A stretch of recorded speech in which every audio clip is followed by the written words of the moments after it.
My name is Kakar and I'm one of the MP's awardee. I've been working for the rights of women and for women development for the last 10 years.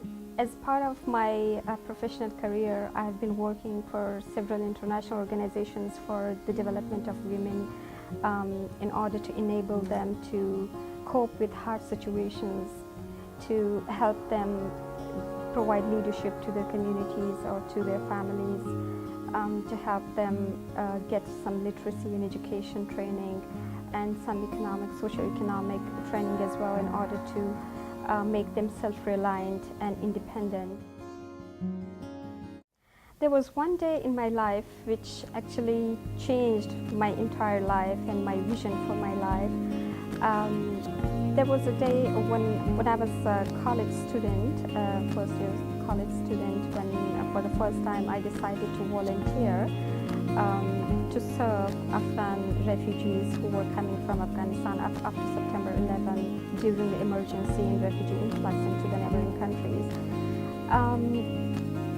When I visited some of the camps at the border with my team, I was very much affected by the situation of those people at the border, where women had suffered a lot, where people walked from a very long distance bare feet, and just to escape death in insecurity in the areas.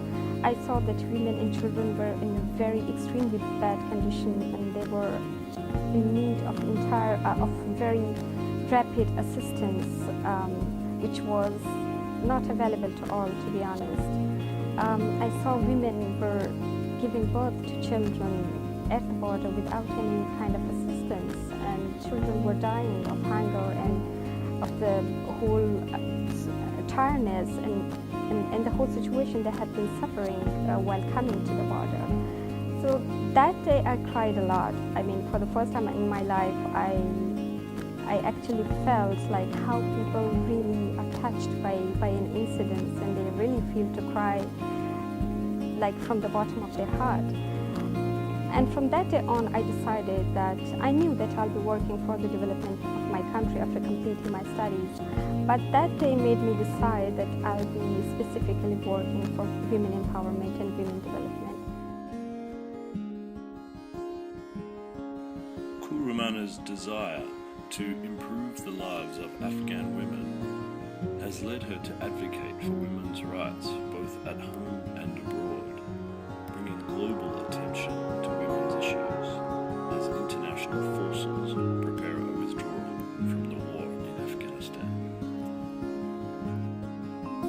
I would say still, I mean, culture and tradition is the biggest hurdle in the way of women to come forward and participate in any social or political processes.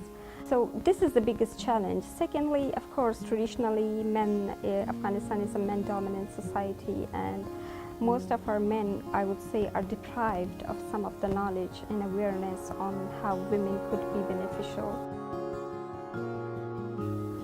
Well, my parents have always been my motivators. My father has worked very hard to make his children, to provide good human resource to the Afghan society. I was always motivated by him that you have to study, you have to work hard, because Afghanistan is not like normal countries. You have to double work, you have to work triple than other people do, because this country really needs young people like you. And then my husband, he is also one of the best motivators. He always encouraged me. He has always been there with me to support me in every kind of initiative I wanted. Sometimes in Afghanistan, when you're married, I mean, husbands won't give you the support, but I am really glad and proud to have him in my life. I would like to share this award with all women in Afghanistan who are helping each other, who are working for the women's rights in the country. It's always very important to recognize someone's work in order to motivate him or her, and this is actually motivating me more to do further struggle and to achieve even more than what I've achieved. And this actually also gives me the sense that my work, my part of work, was very important for the people, because the way people participated in this whole process, the way they motivated me, the way they voted for me, it was the recognition of the hard work I had put during my professional career.